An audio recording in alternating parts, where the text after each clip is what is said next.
In the Cliff's Notes version of New York City punk history, there were two clubs, CBGB and Max's Kansas City. Neither opened as a quote-unquote punk club. Indeed, when Max's first opened in 1965, the most likely contenders for a first punk band didn't even exist. CBGB opened in December 1973, right before the first tremors of what would come to be called punk were felt. As any punk rock historian will tell you though, CBGB opened with the intent to showcase unsigned country, bluegrass, and blues acts. As the new and still unnamed phenomenon developed, so too did a certain rivalry between the two clubs. If you were in a band, you pretty much played Max's or CBGB, and rarely, if ever, played both. Each had their own scene. The rivalry was mostly friendly, and fans often flocked to both venues, sometimes in the same night, to see their favorite new groups. One night, in the spring of '76, however, things turned violent when a Max's regular played CBGB. Wayne County and the Backstreet Boys were on stage when a voice emerged from the crowd. Though unrecognized at first, it was Handsome Dick Manitoba, frontman for the proto-punk group The Dictators, drunkenly shouting homophobic taunts. Jayne County, admittedly high on speed, met this verbal abuse with racially charged comebacks of her own. As Manitoba climbed onto the stage brandishing a heavy glass beer mug, County struck a preemptive blow with the base of her mic stand to Manitoba's collarbone. An onstage scuffle ensued. Manitoba fell off the stage, hit his head, stumbled out of the club, and was taken to the hospital. Good morning, Mary Sunshine. How's your head? Where am I? What is this place? This is Hangover Plaza. What hospital is this? Alcoholic ward. How's your head? The following day, Manitoba couldn't remember what happened and told the cops a line that was fed to him by his manager about County's unprompted attack. The rumor mill churned out stories of the trans woman beating the wrestler half to death, and that the rest of the Dictators band were after her. County was later arrested and charged with simple assault. The rift between Team CBGB and Team Max's grew. A benefit event was held uptown to raise money for County's legal defense fund. Some of the biggest stars of the underground music and drag scenes performed, and memorabilia was auctioned off. When all was said and done, says County's manager Peter Crowley, the event broke even and County's defense fund remained without funds. Hi everybody, Brendan here with another edition of This Month in Punk Rock History. It's May 2024, and this month in punk rock history, we take a look at the fantabulous New York Rock Party held on May 30th, 1976, to benefit the Wayne County Legal Defense Fund, and why it was a turning point in the history of punk. But first, You look like a You're watching the Sweet Jimmy Network. Please like, subscribe, and share. Want to support the channel? Check out our eBay store full of really great collectibles and antiques. Proceeds go to new equipment, because it's a shit show here. Jayne County was born Wayne Rogers in a tiny rural Georgia town about 40 miles outside of Atlanta. As a young boy, County was teased and called Sissy Boy, but naturally leaned into that characterization. When the Rogers family moved closer to Atlanta, County discovered the city's queer counterculture and found a mentor in a drag queen known as Miss Cox. After being shot at on the streets of Atlanta, County sought a more queer-friendly environment, so she headed to San Francisco by way of New York City. The second leg of the trip never took place, and County soon found herself immersed in New York City's gay culture. In New York, County drew inspiration from another contemporary drag queen. Jackie Curtis thought Wayne Rogers was perfect for a role in her play Femme Fatale, and so for the first time, Wayne County took the stage. sucking sugarcane. He loves it. This play was followed by County's own show, World, Birth of a Nation, which co-starred Cherry Vanilla. These plays were productions of the Theater of the Ridiculous and garnered some press attention. Wayne County was starting to get recognized. That was 1970, only a year after Hilly Crystal took over what was once the Palace Restaurant Bar and Grill beneath New York City's largest flophouse at 315 Bowery. Hilly's on the Bowery featured jazz and classical performances as well as open poetry readings. The Bowery neighborhood where Crystal's bar was situated was at that time a sort of no man's land in lower Manhattan, attracting homeless, drunks, and criminals, as well as homeless, drunken criminals. In December 1973, Hilly's was closed and CBGB was opened. Not many country, bluegrass, or blues bands played there, and legend has it, Crystal was soon convinced to allow an unknown rock band to play there one Sunday. Normally, the bar wasn't open on Sunday, but the group told Crystal that they would pack the place with more drunks than he would on a normal weekday, or they'd make up the difference out of their own pocket.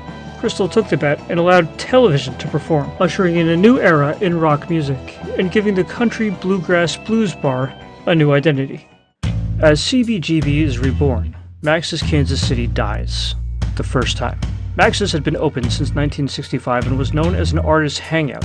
Lichtenstein, Ginsberg, and Warhol were all regulars in the restaurant's earliest days. The rise of glam saw the likes of Bowie, Bolan, Alice Cooper, Iggy Pop, Lou Reed, the New York Dolls, and Jayne County all hanging out in the back room. The decline of glam saw owner Mickey Ruskin moving on. In 1974, after allowing unpaid bar tabs in excess of $1,000, spending $5,000 to fly his softball team to California, and turning a blind eye towards theft by staff, Ruskin called it quits. He sold the business to Don Soviero, who had previously bankrupted several other undertakings. Soviero immediately announced plans for major renovations and upgrades. He brought in Hell's Angels for security, driving away the few remaining Max's regulars. Within 6 months, Soviero stopped making payments to Ruskin. Johnny. $2 plus tip. Gee, Johnny, I don't have a dime. Sorry. Didn't ask for a dime. And 6 months later, the original owner took his restaurant back. It wasn't long, however, before Con Ed sent a shutoff notice over unpaid electricity. Ruskin walked away again, this time declaring bankruptcy. Max's was dead. Again. Enter Tommy Dean. In 1975, the New Jersey restaurateur took over with dreams of restoring Max's to its original glory days. Simply changing the decor and putting an open sign on the door, however, was not enough to attract the volume of business once enjoyed by Ruskin. The tile glue didn't stick. Shit. In a phone interview, manager/booker Peter Crowley told This Month in Punk Rock History that Dean simply could not understand why his business was struggling.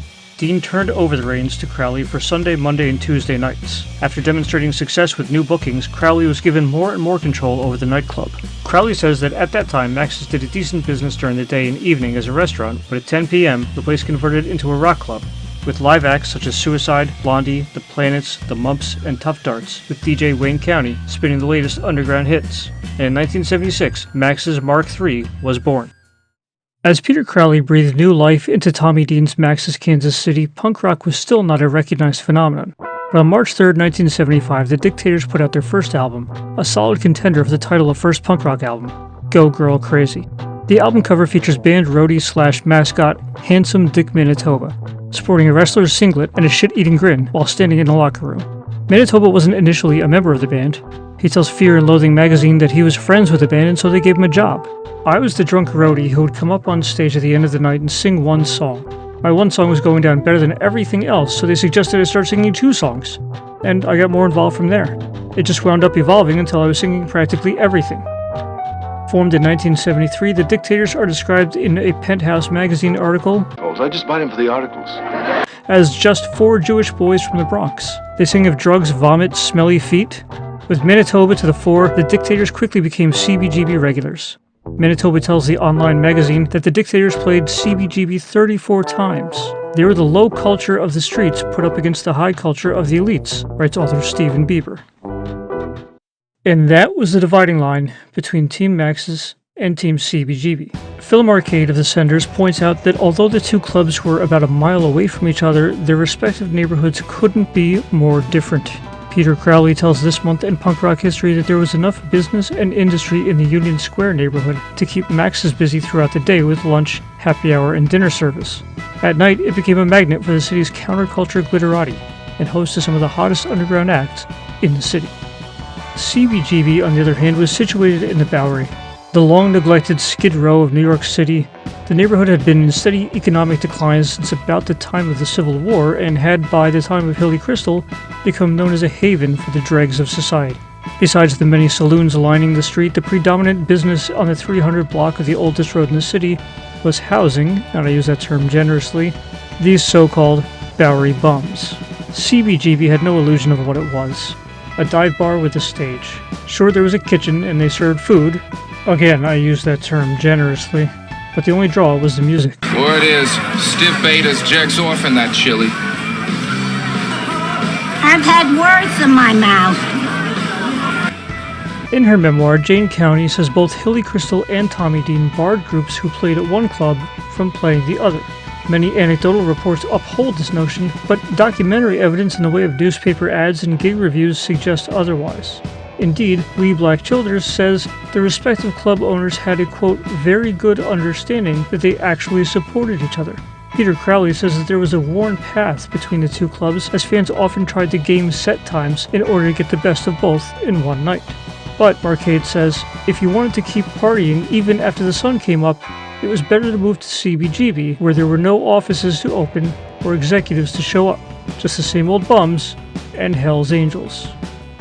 Although most bands played in both clubs, there did seem to be two cliques, Max's bands and CBGB bands. The Heartbreakers, The Fast, Jayne County, Robert Gordon, Suicide, Cherry Vanilla, The Blessed, The Cramps, and The Senders, to name a few, were Max's bands. On the other hand, the Ramones, The Dead Boys, Talking Heads, Television, Blondie, The Sick Fucks, and The Dictators were CB's bands.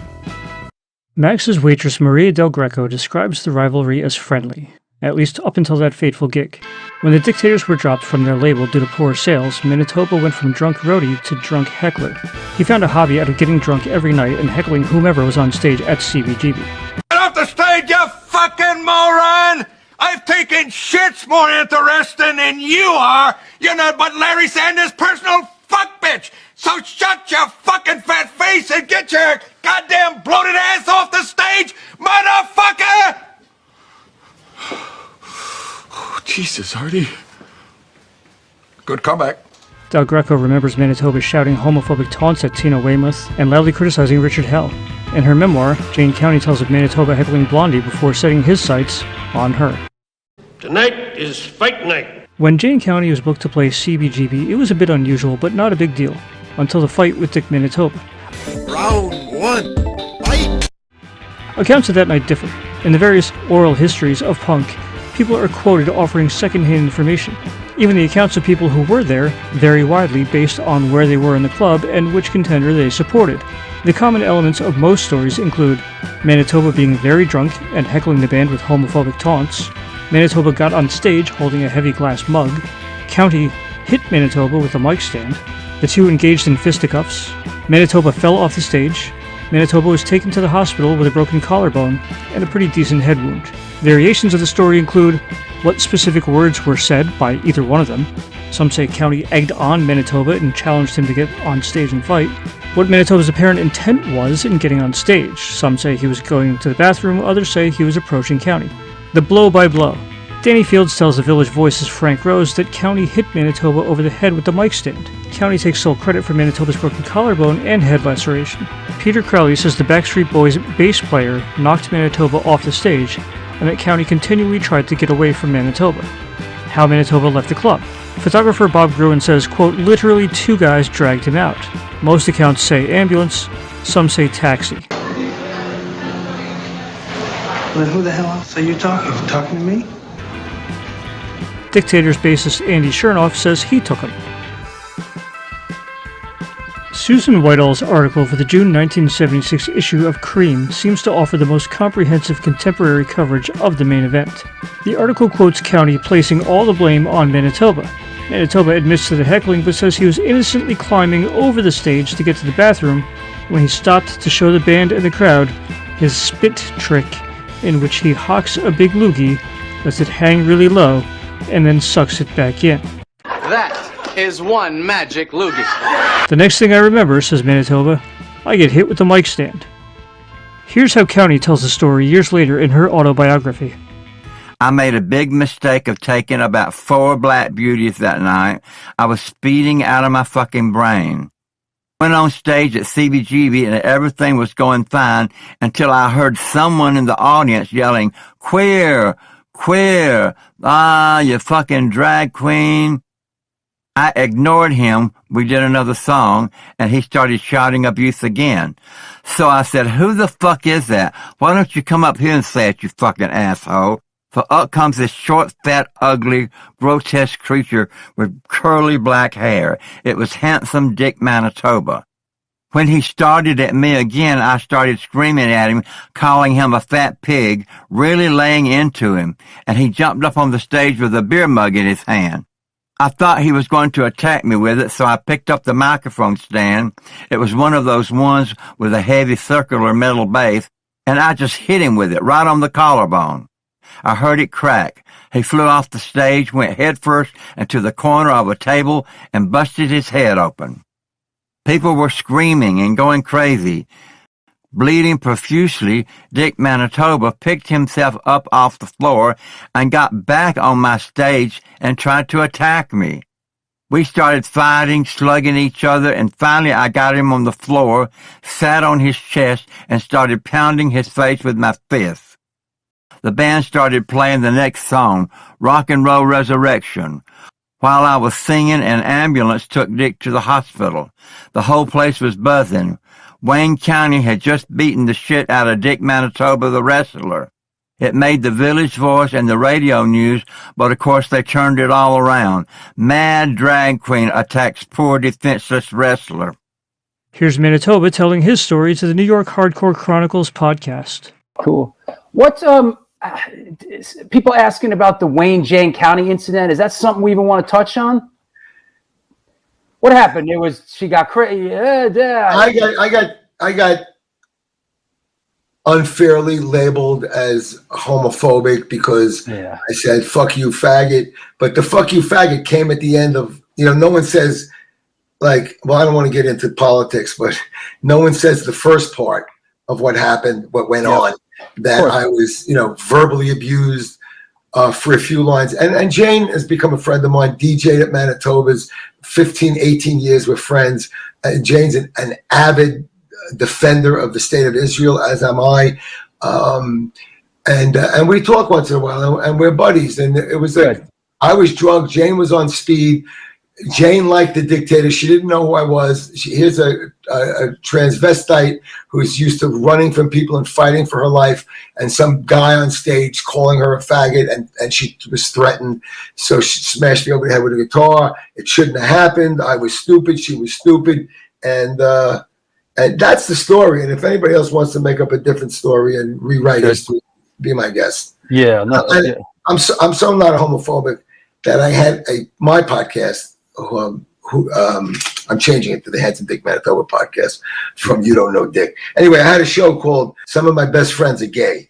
And I had all my gay friends on, and we laughed and had a great time. And I want to prove to everybody, some of my best friends are gay. There you go.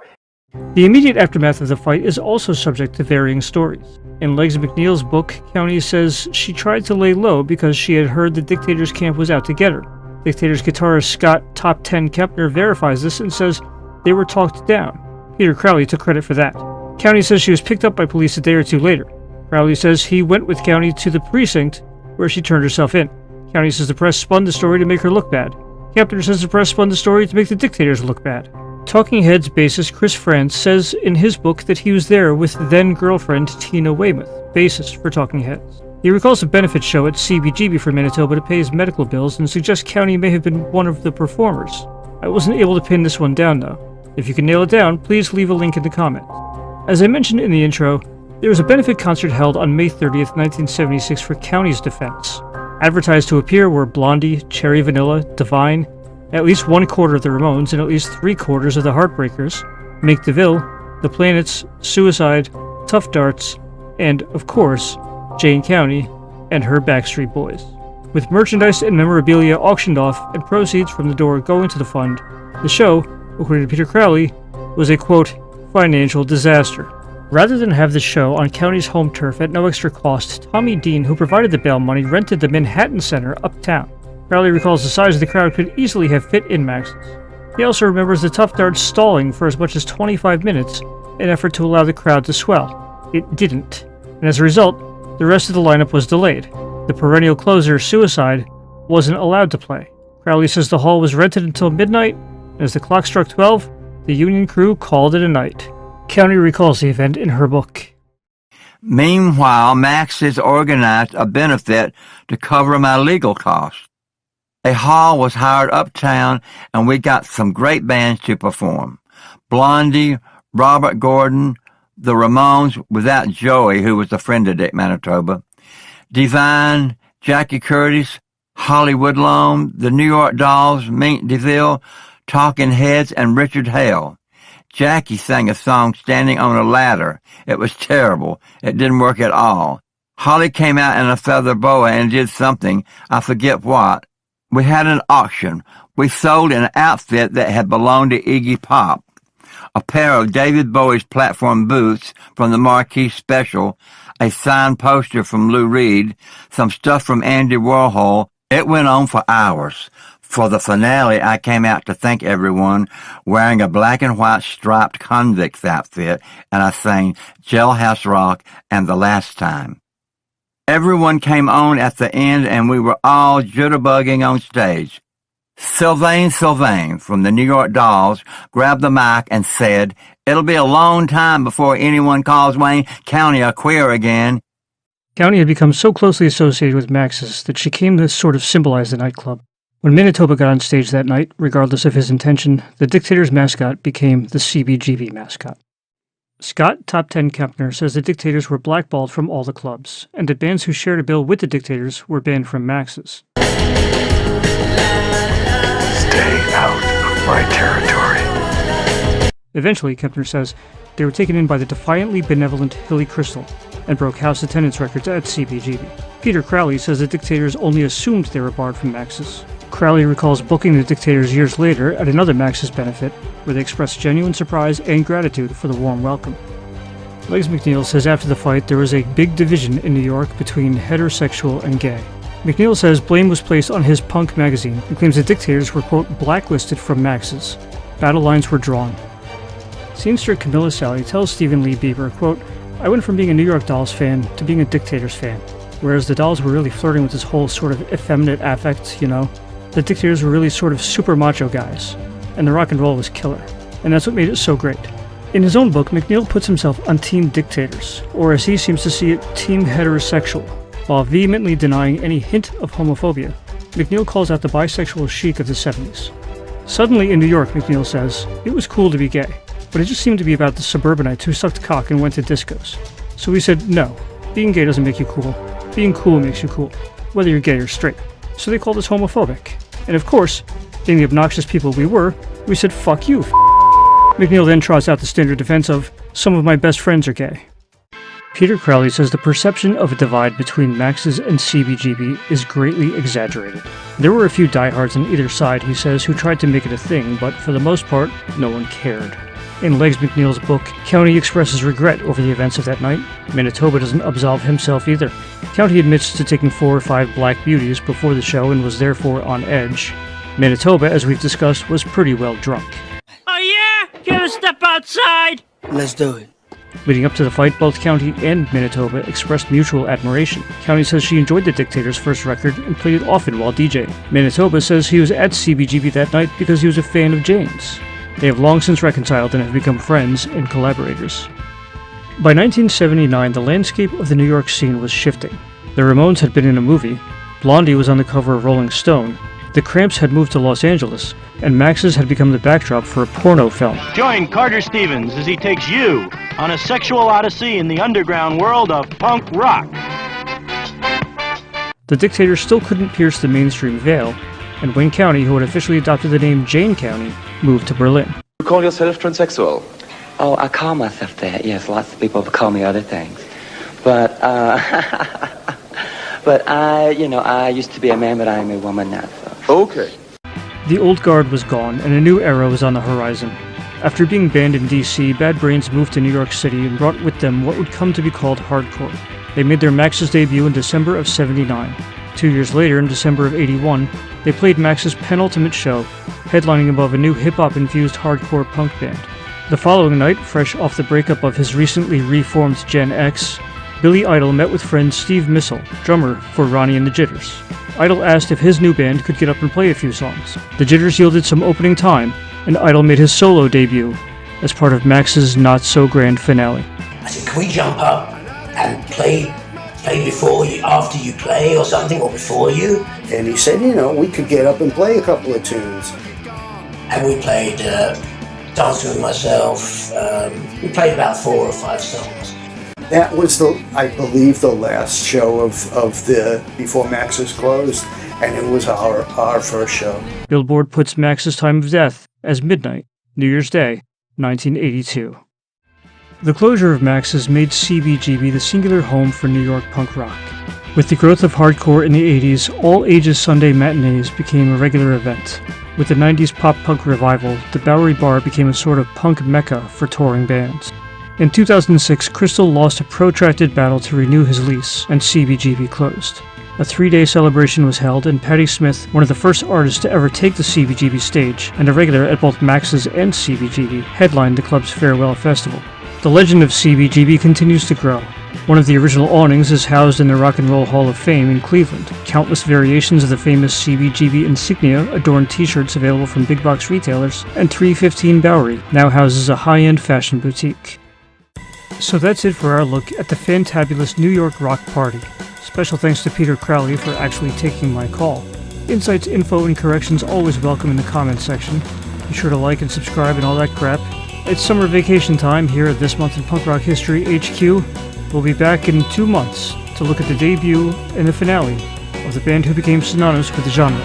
In the meantime, check out previous editions of This Month in Punk Rock History, as well as Daniel Galeotto's 60-second album reviews and Jimmy's Tales from the Thrift and Greetings, all right here on the Sweet Jimmy Network.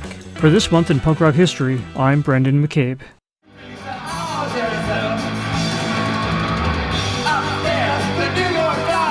I'm kicking it out.